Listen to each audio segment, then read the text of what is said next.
আওয়ামী লীগের সভানেত্রী সাবেক সফল প্রধানমন্ত্রী বঙ্গকন্যা শেখ হাসিনা তিনিও বাংলাদেশে আসার ইতিমধ্যেই স্পষ্ট করেছেন কখন কোন সময় আসবেন। অর্থাৎ এই বর্তমান সময়ে যে মেটিকুলাস ডিজাইন করে যে নির্বাচন দিতে যাচ্ছে আর সেই নির্বাচনে আওয়ামী লীগ সভানেত্রী শেখ হাসিনা নির্বাচনে অংশগ্রহণ করবেন। ডক্টর জয়শঙ্কর ঢাকা থেকে ফিরে এসে দেখা করেন প্রধানমন্ত্রী শেখ হাসিনার সঙ্গে। শেখ হাসিনার সঙ্গে দেখা করে তিনি ঢাকা সফরের আদ্যপান্ত তিনি বলেন, যেটুকু তিনি বলেছেন, আমি খুব শীঘ্রই একটা জাতির উদ্দেশ্যে ভাষণ দেবো।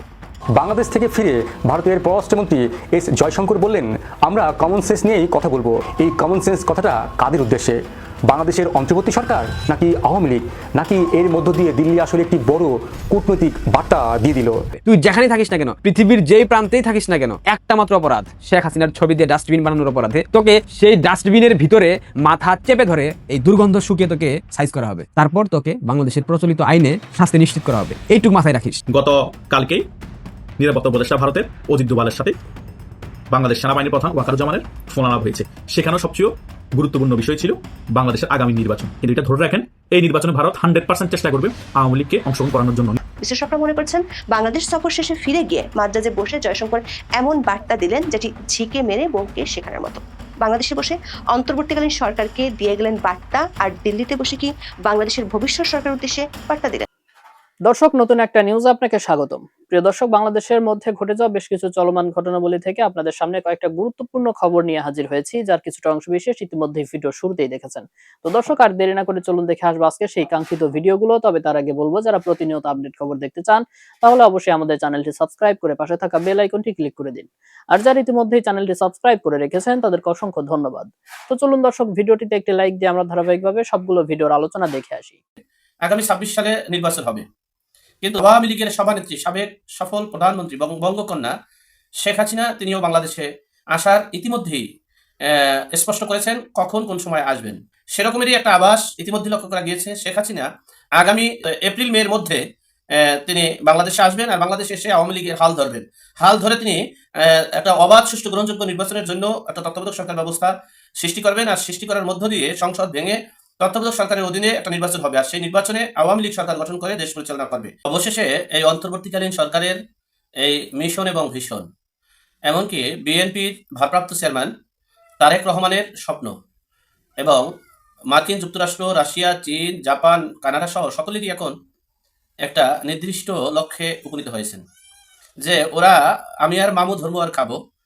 আপনারা ইতিমধ্যেই দেখেছেন যে জামাতের আমির আমাদের আগামী রাষ্ট্রনায়ক তারেক রহমানের সাথে সাক্ষাৎ করেছেন এবং পুরনো ঐক্য তারা ধরে রাখতে চাচ্ছেন। অর্থাৎ তারা যতই মাঠে জনগণেরকে প্রতারণা করার জন্য, যতই ভোট নেওয়ার জন্য যতই প্রতারণামূলক বক্তব্য দেখ না কেন, কিন্তু তারা যে আত্মীয়র বন্ধন আছে সেই বন্ধন তারা ছাড়তে পারবে না। যাই হোক, সেই বন্ধনের উপরে নির্ভর করে আগামী 26 সালে নির্বাচন হবে, কিন্তু আওয়ামী লীগের সভানেত্রী সাবেক সফল প্রধানমন্ত্রী বঙ্গকন্যা শেখ হাসিনা তিনিও বাংলাদেশে আসার ইতিমধ্যেই স্পষ্ট করেছেন কখন কোন সময় আসবেন। অর্থাৎ এই বর্তমান সময়ের যে মেটিকুলাস ডিজাইন করে যে নির্বাচন দিতে যাচ্ছে, প্রহসনের নির্বাচন, সেই প্রহসনের নির্বাচনে সরকার গঠন করে তারা সর্বোচ্চ 2 বছর টিকতে পারবে। এরপরই আবার এই তত্ত্বাবধায়ক সরকারের অধীনে নির্বাচন হবে, আর সেই নির্বাচনে আওয়ামী লীগ সভানেত্রী শেখ হাসিনা নির্বাচনে অংশগ্রহণ করবেন, আর সেই নির্বাচনে আওয়ামী লীগ সংখ্যাগরিষ্ঠতা অর্জন করে দেশ শাসনভার নেবেন। এমনটাই ইতিমধ্যেই সকল বিচার বিশ্লেষক এবং আমার মতামত অনুযায়ী সেটাই লক্ষ্য করা গিয়েছে। অপরদিকে এই মেটিকুলাস ডিজাইন করে যে নির্বাচনের নামে একটা প্রহসন শুরু করেছে, অর্থাৎ 70% জনগণের মতামতকে প্রত্যাখ্যান করে 30% জনগণকে নিয়ে নির্বাচনের মাঠে নেমে নির্বাচন করতে যাচ্ছে, সেই নির্বাচনে এমনকি দেশি বিদেশি সকল চাপের মুখে পড়ে অন্তর্বর্তীকালীন সরকার চেষ্টা করছে আওয়ামী লীগ অর্থাৎ রিভম আওয়ামী লীগ অথবা শেখ হাসিনার সারা আওয়ামী লীগ নিয়ে নির্বাচন করতে, কিন্তু কোনো আওয়ামী লীগই বঙ্গকন্যার নেতৃত্বের বাহিরে না। সুতরাং বঙ্গকন্যা ডক্টর ইউনূসের নেতৃত্বে নির্বাচনে অংশগ্রহণ করছেন না, আর না করার কারণে 26 সালে নির্বাচন হওয়ার সম্ভাবনা আছে। আর এই নির্বাচনের পরেই এপ্রিল মেতে শেখ হাসিনা বাংলাদেশে আসবেন ইনশাআল্লাহ। সেটাই আমরা নানান তথ্য উপত্য এবং বিশ্বস্ত সূত্রে জানতে পারলাম, বুঝতে পারলাম। এমনকি আন্তর্জাতিক গণমাধ্যমগুলো বিচার বিশ্লেষণ করে যেটা বলছিলাম যে ইতিমধ্যেই আপনারা জানতে পেরেছেন, বুঝতে পেরেছেন, জানেনও যে বঙ্গবন্ধুর ফাঁসির রায় দিয়েছিল পাক হানাদার বাহিনীরা, এবং যেখানে ফাঁসি হবে সেখানে কবরও খুঁড়েছিল। কিন্তু এই বাঙালি আবার এই বঙ্গবন্ধুকে স্বদেশে বীরের ভেসে এনেছিল। সুতরাং সেরকমেরই একটা আভাস ইতিমধ্যে লক্ষ্য করা গিয়েছে। শেখ হাসিনা আগামী এপ্রিল মের মধ্যে তিনি বাংলাদেশে আসবেন আর বাংলাদেশে এসে আওয়ামী লীগের হাল ধরবেন। হাল ধরে তিনি একটা অবাধ, সুষ্ঠু, গ্রহণযোগ্য নির্বাচনের জন্য একটা তত্ত্বাবধায়ক সরকার ব্যবস্থা সৃষ্টি করবেন। আর সৃষ্টি করার মধ্য দিয়ে সংসদ ভেঙে তত্ত্বাবধায়ক সরকারের অধীনে একটা নির্বাচন হবে, আর সেই নির্বাচনে আওয়ামী লীগ সরকার গঠন করে দেশ পরিচালনা করবে। এমনটাই ইতিমধ্যেই বিচার বিশ্লেষণ অনুযায়ী যে তথ্য আমি পেয়েছি সেটাই আপনাদের সাথে শেয়ার করার চেষ্টা করছি।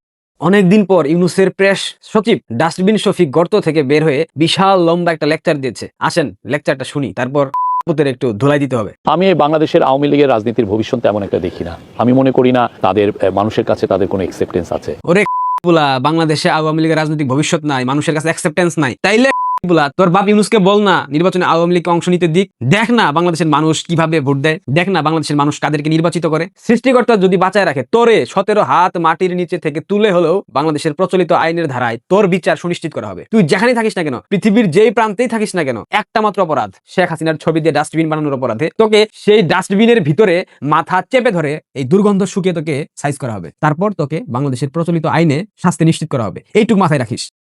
মূল কথাটা কি, আপনি যদি একটা ভুল করেন, ভুল থেকে আমরা সবাই ভুল করি, আমি করি, আপনি করেন, আপনি তো শিক্ষা নেন, ক্ষমা চান, আপনি অনুতপ্ত হন। তাদের আপনি এই যে 17 মাস হয়ে গেল, হ্যাঁ, এই 17 মাসের মধ্যে তারা কোনোবার কেউ বলেছে অনুতপ্ত হয়েছে? কেন অনুতপ্ত হবে? ভুল আওয়ামী লীগ কি করেছে? ডাস্টবিন তোর বাপেরা পুলিশ হত্যা করেছে, তোর বাপেরা রাষ্ট্রীয় স্থাপনায় আগুন দিয়েছে, তোর বাপেরা মেটিকুলাস ডিজাইনের মধ্য দিয়ে সাধারণ শিক্ষার্থী এবং সাধারণ মানুষকে হত্যা করেছে, তোর বাপেরা স্নাইপার দিয়ে মানুষের মাথায় গুলি করেছে, তোর বাপেরা আমির মুগ্ধকে হত্যা করেছে, তোর বাপেরা আবু সাইদকে হত্যা করেছে, তোর বাপেরা পরিকল্পিতভাবে সবকিছু করে আওয়ামী লীগের উপর দায় চাপিয়ে দিয়েছে। আজকে হবিগঞ্জ জেলার একজন সমন্বয়ক দেখেন কি বীর দর্পে পুলিশ হত্যার কথা স্বীকার করতেছে, কি বীর দর্পে বলতেছে থানায় আগুন দিয়েছিল। ভিডিওটা দেখেন। বাণিজ্য আমরা টানা কিন্তু পুড়িয়ে দিয়েছিলাম, এসআই সন্তুষ্টি কিন্তু আমরা জ্বালিয়ে দিয়েছিলাম। আপনি আসছেন, ঠিক আছে, তুই জায়গা থেকে কোন সাহসে নিয়ে কথা বললাম জানতে চাই আজকে। আমি স্ট্রিক্ট এখানে এসেছি, আমার বলতে হবে আমার বাইকে কেন গ্রেফতার করা হয়েছে এবং কেন বার্গেনিং করা হলো। আমার এত করে ছেলে বাইসে আসছে নাকি? আমরা জুলাই অভ্যুত্থানের গভর্নমেন্ট এখানে ফোন করছে, আমরাই গভর্নমেন্টকে ফোন করেছি। ওই জায়গা থেকে আপনারা আমাদের প্রশাসনের লোক, আপনারা আমাদের ছেলেদেরকে গ্রেফতার করে নিয়ে এসেছেন, আবার আপনারা আমাদের বার্গেনিং করতেছেন। আমাকে কি বলেছেন যে আন্দোলনকারী তো কি হয়েছে, ও তো ডেভিল বা দেশের কমিটিতে। ওই কথার মিনিংটা আমি অ্যাকচুয়ালি বুঝি নাই। আমার পরিচয়টা দিই, আমি এই মুভমেন্টে আমি হবিগঞ্জ জেলার প্রধান সমন্বয়ক ছিলাম, আমি বৈষম্য ছাত্র হবিগঞ্জের বর্তমান সেক্রেটারি। আমাদের অভ্যুত্থানের পোলা পানি কেন আসে আপনার থানায় নাকি ওদের ভালো রেসপন্সই করে না? আমাদের রক্তের উপর দ্বারা এই থানাগুলা ফোন করা হয়েছে, প্রশাসন ফোন করা হয়েছে, নাটক নাকি এটা? বানিয়াচং থানা পুড়িয়ে দিয়েছিল এসআই সন্তোষ, বুঝেন নামটা, সনাতন ধর্মাবলম্বী সন্তোষকে জ্বালিয়ে দিয়েছিল। এটা আবার বীর দর্পে থানায় গিয়ে পুলিশকে বলতেছে, পুলিশের সামনে বসে কথা বলতেছে, পুলিশকে থ্রেট করতেছে। অথচ বাংলাদেশের পুলিশ প্রশাসন কোথায় গিয়ে দাঁড়িয়েছে, তাদের মেরুদণ্ড ঠিক কোথায় গিয়ে ঠেকেছে তারা কোনো প্রতিবাদ জানাতে পারছে না। এখন অবধি এই গ্রেফতার করতে পারেনি। এই ডাস্টবিন শফিক, তুই বলেছিস না আওয়ামী লীগের গ্রহণযোগ্যতা নাই, বাংলাদেশে আওয়ামী লীগের প্রাসঙ্গিকতা নাই, বাংলাদেশ আওয়ামী লীগ ভুলের জন্য মাফ চায় নাই। তাহলে এই যে পুলিশ হত্যা করেছে, পুলিশের সামনে বসে সেটা বলতেছে, এই কি ক্ষমা চাইছে?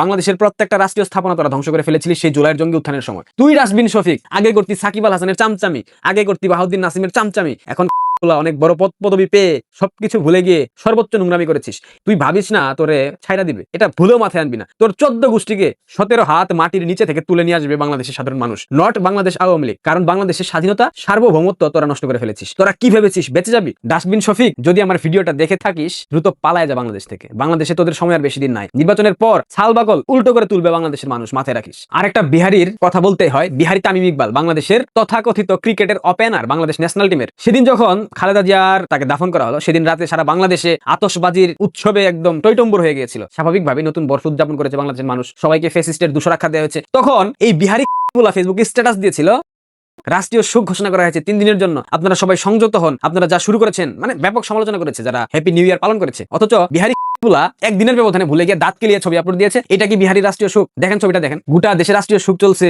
দেশের মানুষ শোকে কাতর, সরকারের পক্ষ থেকে নির্দেশনা দেওয়া হয়েছে, কেন এখনো ফানুস উড়ানো হচ্ছে, কেন আতশবাজি উড়ানো হচ্ছে? তাহলে একদিনের ব্যবধানে তোর রাষ্ট্রীয় শোক হয়ে গেল।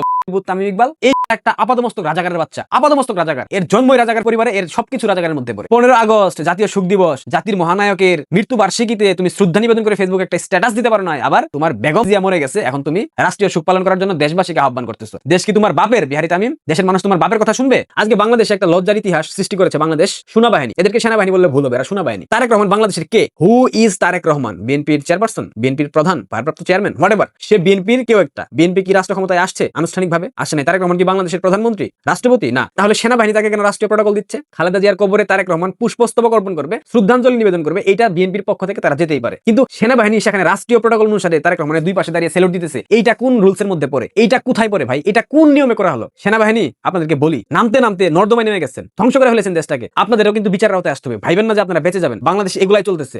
গতকাল রাতে ডক্টর জয়শঙ্কর ঢাকা থেকে ফিরে এসে দেখা করেন প্রধানমন্ত্রী শেখ হাসিনার সঙ্গে।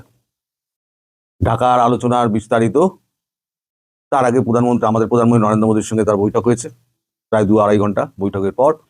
তারপর রাতে তিনি যান শেখ হাসিনার সঙ্গে দেখা করতে। শেখ হাসিনার সঙ্গে দেখা করে তিনি ঢাকা সফরের আদ্যপান্ত তিনি বলেন, এবং কূটনৈতিক যত বিষয়গুলো আছে তাতে যা তার মনে হয়েছে যে এটা হতে পারে, ওটা হতে পারে, এটা ভাবছে, ও ওটা ভাবছে, এইগুলো নিয়ে খুঁটিনাটি বিষয় নিয়ে আলোচনা করেন। এখন শেখ হাসিনা তিনি আমার ভিডিও দেখেন, তিনি বলেছেন আপনি নাকি বেয়াদব, আস্ত বেয়াদব। উনি বলেছেন যে আমি তো শুনিনি। মানে হ্যাঁ, উনি বলেছেন, আমাদের ডক্টর ইউনূস তিনি বলেছেন আপনি আস্ত বেয়াদব। তখন জয়শঙ্কর মুচকি হাসেন। সেখানে শেখ হাসিনাও মুচকি হেসে বলেন, দেশে ফিরি, দেখাবো কে বেয়াদব, পালাতে পারবে না।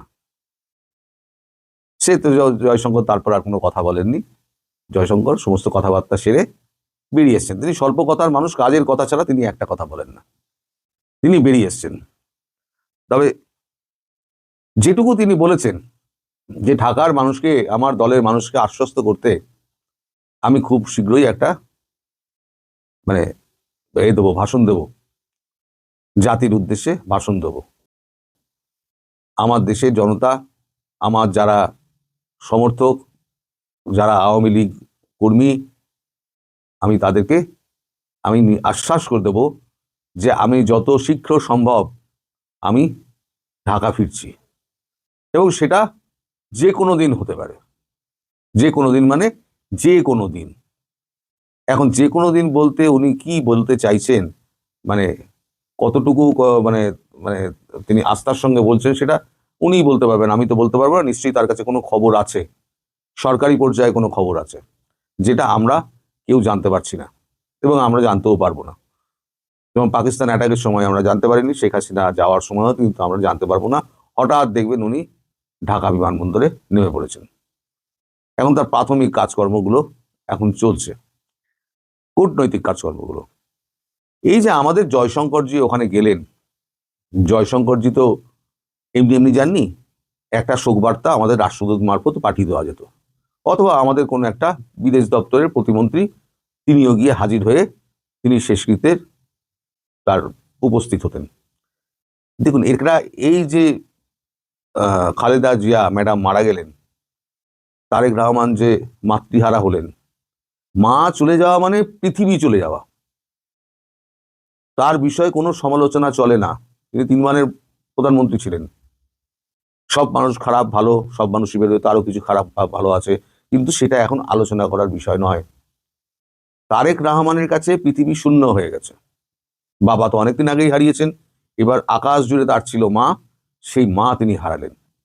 সেখানে দাঁত বের করে এই সমস্ত লোকজন কিছু ওই যে হলে ছিল, আসিফ নজরুল ফজরুল, এরা হাসতে হাসতে এসে যেভাবে হ্যান্ডশেক করলেন, সেটা নিয়েও কিন্তু অসন্তোষ প্রকাশ করেছেন আমাদের ডক্টর জয়শঙ্কর। তিনি বলছেন একটা ভাবগম্ভীর পরিবেশে, একটা শোকার্ত পরিবেশে এরকম দাঁত বার করে যারা হাসতে হাসতে এসে যারা একটুখানি হাত মেলানোর জন্য ঘেঁষাঘেঁষি করেন, গা ঘেঁষাঘেঁষি করেন, তারা কতটুকু মানুষের পর্যায়ে পড়েন সে ব্যাপারে আমার যথেষ্ট সন্দেহ আছে। তিনি শেখ হাসিনাকে বলেছেন এটা। শেখ হাসিনাও একমত যে না, এটা যেটা হয়েছে অত্যন্ত খারাপ হয়েছে, ওনার মৃত্যু অত্যন্ত দুঃখজনক, এবং ওখানে যারা উপস্থিত ছিলেন তাদের যে আচরণ, সে আচরণও ঠিক বলে মনে হয়নি, আমি যা খবর পেয়েছি। তারপর তো আপনি নিজে মুখে আমায় বলছেন। তো এই যে আপনাদের পররাষ্ট্র উপদেষ্টা, তৌহিদ হোসেন, তিনি বলছেন এটা কোনো কূটনৈতিক বিষয় নয়। আরে মশাই, কূটনৈতিক বিষয় কোনটা নয়? কূটনৈতিক বিষয় তো এটা যে একটা কূটনীতিক আর একটা অন্যজনের সঙ্গে মিলছে যখন, তখন কতটা তিনি আগ্রহের সঙ্গে মিলছেন, তাদের বডি ল্যাঙ্গুয়েজটা গোনা হয়। কে জোরে করমর্দন করলেন, কে শুধু হাত মেলালেন, কে বুকে জড়িয়ে ধরলেন, কার দিকে টেরা চোখে তাকালেন, কাকে দেখে মুচকি হাসলেন, কাকে ওভারলুক করলেন, সব কিন্তু কূটনীতিতে সব কিন্তু গোনা হয়। কত মিনিট আলোচনা করেছেন, কত মিনিট হ্যান্ডশেক করেছেন, কতবার গলায় জড়িয়েছেন, কতবার নিজের সঙ্গে সেলফি তুলেছেন। যেমন আমাদের ইতালির প্রধানমন্ত্রী, তিনি জর্জিয়া মেলোনি, তিনি প্রধানমন্ত্রী মোদির সঙ্গে তিনি সেলফি তুলে একেবারে পুরো টিকটক মাতিয়ে দিয়েছেন। কয়েক মিলিয়ন মিলিয়ন ভিউজ হয়েছে তার। তো যাই হোক, তো ওই হ্যালো মেলোডি, যেখানে উনি বলছেন হ্যালো মেলোডি, মানে মেলোনির মেলো আর মোদির মেলোডি। তো যাই হোক, এইগুলো মাপা হয়। তো এখানে কূটনীতির বাইরে কিচ্ছু হয় না, সব কূটনৈতিক বিষয়। আপনি যদি কূটনৈতিক ব্যাপারগুলো এড়িয়ে যেতে চান, সেটা আলাদা ব্যাপার, কারণ সেটা আপনার ব্যর্থতা। আপনি পররাষ্ট্র উপদেষ্টা হয়ে আপনি এখনো কিছু করতে পারেননি। তার জন্য গতকালকে ইউনূস আপনাকে ব্যাপক ঝাড় দিয়েছে, সেটা আপনার জনগণ তারা জানে না। আপনি চেপে গেছেন, আপনার কাগজ চেপে গেছে। বাংলাদেশ থেকে ফিরে ভারতের পররাষ্ট্রমন্ত্রী এস জয়শঙ্কর বললেন, আমরা কমন সেন্স নিয়েই কথা বলবো। Your question in a very common sense kind of way, because at the end of the day, শুনতে খুবই সাধারণ একটি বাক্য, কিন্তু প্রশ্ন হলো এই কমন সেন্স কথাটা কাদের উদ্দেশ্যে? বাংলাদেশের অন্তর্বর্তী সরকার, নাকি আওয়ামী লীগ, নাকি এর মধ্য দিয়ে দিল্লি আসলে একটি বড় কূটনৈতিক বার্তা দিয়ে দিল? আজকের ভিডিওতে আমরা ব্যাখ্যা করব কি বললেন জয়শঙ্কর, কেনই বা এটি এত গুরুত্বপূর্ণ, আর এর প্রভাব কি হতে পারে বাংলাদেশের জন্য। ভারতের পররাষ্ট্রমন্ত্রী এস জয়শঙ্কর বাংলাদেশে আসার অন্যতম মূল উদ্দেশ্য ছিল সাবেক প্রধানমন্ত্রী খালেদা জিয়ার জানাজায় যোগ দেওয়া। এতে তিনি ভারতের প্রধানমন্ত্রী নরেন্দ্র মোদীর পক্ষ থেকে শ্রদ্ধা ও সমবেদনা জানিয়েছেন এবং তিনি খালেদা জিয়ার পরিবারের সঙ্গেও সাক্ষাৎ করেছেন। এই সফরকে কেবল শ্রদ্ধা জানাতে যাওয়া হিসেবে দেখা হচ্ছে না, বরং এক ধরনের কূটনৈতিক বার্তা হিসেবেও দেখা হচ্ছে। বিশেষজ্ঞরা বলছেন এটি একটি নতুন বাস্তবসম্মত কূটনৈতিক সূচনা হতে পারে। ভারতের পররাষ্ট্রমন্ত্রী এস জয়শঙ্কর বাংলাদেশ সফর শেষে বর্তমান পরিস্থিতি নিয়ে কথা বলতে গিয়ে বললেন, ভারতের প্রতিবেশী নীতি আবেগ দিয়ে নয়, কমন সেন্স বা সাধারণ বুদ্ধি দিয়ে পরিচালিত হয়। তিনি বললেন, আমরা কমন সেন্স নিয়েই কথা বলবো। প্রতিবেশীদের সঙ্গে সম্পর্ক গড়ার ক্ষেত্রে আবেগ নয়, বাস্তবতা ও আচরণই মূল বিষয়। জয়শঙ্করের বক্তব্যের মূল দিকগুলো হলো ভারতের প্রতিবেশী নীতি কিভাবে কাজ করে। জয়শঙ্কর বললেন, যেসব প্রতিবেশী দেশ ভারতের সঙ্গে সহযোগিতামূলক আচরণ করে, ভারতের নিরাপত্তার জন্য হুমকি হয়ে দাঁড়ায় না, তাদের সঙ্গে সম্পর্ক স্বাভাবিকভাবেই ভালো থাকে। কিন্তু যদি কোনো দেশ ধারাবাহিকভাবে ভারতের নিরাপত্তা উদ্বেগ উপেক্ষা করে, সীমান্ত সন্ত্রাস বা আঞ্চলিক স্থিতিশীলতা নিয়ে সমস্যা তৈরি করে, তাহলে ভারত নিজের স্বার্থে সিদ্ধান্ত নেবে। তিনি উল্লেখ করেছেন, যদি প্রতিবেশী দেশ কোনো সমস্যায় থাকে, তাহলে সাহায্য বা যোগাযোগ বাড়ানোর চেষ্টা করা হয়, বন্ধুত্ব ও সম্পর্ক গড়ে তোলা হয়। জয়শঙ্কর উদাহরণ দিয়ে বললেন, কোভিড-19 মহামারীর সময় ভারত প্রতিবেশী দেশগুলোকে ভ্যাকসিন প্রদান করেছে, খাদ্য ও জ্বালানি সহায়তা দিয়েছে এবং শ্রীলঙ্কাকে বড় এক অর্থনৈতিক প্যাকেজও দিয়েছে। তিনি বলেন, ভারতের উন্নয়ন একটি জোয়ারের মতো। যদি ভারত উন্নত হয়, তাহলে তার প্রতিবেশী দেশগুলো উপকৃত হয়। অন্যদিকে এটি শুধু রাজনৈতিক কূটনীতি নয়, বরং আঞ্চলিক অর্থনীতি, মানবিক সহযোগিতা এবং স্থিতিশীলতার একটি সামগ্রিক নীতি হিসেবেও দেখা হচ্ছে। কিন্তু সব দেশ কি একইভাবে আচরণ করছে? জয়শঙ্করের ভাষায়, না, সবাই একইভাবে আচরণ করছে না। এবার আলোচনা করি তিনি কোন প্রতিবেশীকে খারাপ বলে উল্লেখ করেছেন। জয়শঙ্কর স্পষ্টভাবে বলেছেন, যদি কোনো প্রতিবেশী দেশ দীর্ঘ সময় ধরে অব্যাহতভাবে অনুপ্রবেশ, সন্ত্রাস বা ক্ষতিকর কার্যকলাপে জড়িত থাকে, তাহলে ভারত তার নাগরিকদের সুরক্ষা এবং নিরাপত্তা নিশ্চিত করার পূর্ণ অধিকার প্রতিষ্ঠা করবে। তিনি বলেছেন, আমাদের নিজেদেরকে রক্ষা করার পূর্ণ অধিকার আছে এবং আমরা তা প্রয়োগ করব। তিনি আরও বলেন, যদি আপনি জল ভাগ করতে চান কিন্তু একই সাথে সন্ত্রাসকে উৎসাহিত করেন, তাহলে তা সম্ভব নয়। এটা কোনো সাধারণ বক্তব্য নয়, এটি একটি শক্তিশালী রাজনৈতিক বার্তা। জয়শঙ্করের বক্তব্য এসেছে এমন এক সময় যখন বাংলাদেশে রাজনৈতিক পরিস্থিতি উত্তেজনাপূর্ণ আর বাংলাদেশ ভারত সম্পর্ক কিছুটা টানটান বলে কিছু সংবাদ বিশ্লেষক উল্লেখ করেছেন। বাংলাদেশে চলমান কিছু ঘটনা, যেমন সংখ্যালঘুদের বিরুদ্ধে সহিংসতা, সামাজিক উত্তেজনা এবং রাজনৈতিক অনিশ্চয়তা, এসব নিয়েই আন্তর্জাতিক এবং আঞ্চলিক মনোযোগ বৃদ্ধি পেয়েছে। এখানে দুটি প্রশ্ন উঠে আসে। জয়শঙ্করের মন্তব্য কি বাংলাদেশের প্রতি একটি সহযোগিতামূলক বার্তা, নাকি এটি ভারতের নৈতিক ও নিরাপত্তা ভিত্তিক শক্ত অবস্থান? বিশ্লেষকদের মতে জয়শঙ্করের কমন সেন্স শব্দটি আসলে একটি কূটনৈতিক বার্তা।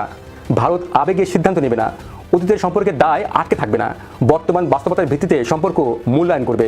এই বক্তব্যের মধ্য দিয়ে ভারত আসলে বলছে তারা বাংলাদেশের অভ্যন্তরীণ রাজনীতিতে প্রকাশ্যে হস্তক্ষেপ করবে না, কিন্তু নিরাপত্তা, সীমান্ত ও আঞ্চলিক স্থিতিশীলতা নিয়ে ছাড় দেবে না। অর্থাৎ বাংলাদেশে কে সরকারে আসবে তা ভারতের হাতে নেই, কিন্তু ভারত কিভাবে সম্পর্ক রাখবে তা নির্ভর করবে সেই সরকারের আচরণের উপর। তাহলে প্রশ্ন থেকেই যায়, এই কমন সেন্স কি আওয়ামী লীগের জন্য সতর্কবার্তা, নাকি এটি বিএনপি ও অন্তর্বর্তী সরকারের জন্য শুভ সংকেত, নাকি ভারত ধীরে ধীরে শেখ হাসিনার অধ্যায় থেকে সরে আসছে? জয়শঙ্কর খুব কম কথা বলেছেন, কিন্তু সেই অল্প কথার মধ্যে আছে বড় কূটনৈতিক ইঙ্গিত। বাংলাদেশের রাজনীতিতে এখন সবচেয়ে গুরুত্বপূর্ণ বিষয় হলো দিল্লি কি বলছে সেটি নয়, বরং দিল্লি কি বলছে না তাই গুরুত্বপূর্ণ। আপনিও কি তাই মনে করেন? এই কমন সেন্স কি ভারতের নতুন বাংলাদেশ নীতি? জানান আপনার মতামত। প্রিয় দর্শক, আমি আশা করছি সবগুলো ভিডিওই আপনি মনোযোগ সহকারে দেখেছেন। সেই সাথে দর্শক, এই ভিডিওগুলো সম্পর্কিত যদি কোনো তথ্য বা মতামত থাকে তাহলে তো অবশ্যই কমেন্ট করে জানিয়ে দিন। এতক্ষণ সাথে থাকার জন্য ধন্যবাদ। নিউজটি শেষ করছে এখানেই, ফিরছে আগামী ভিডিওতে নতুন কোনো টপিক নিয়ে। আল্লাহ হাফিজ।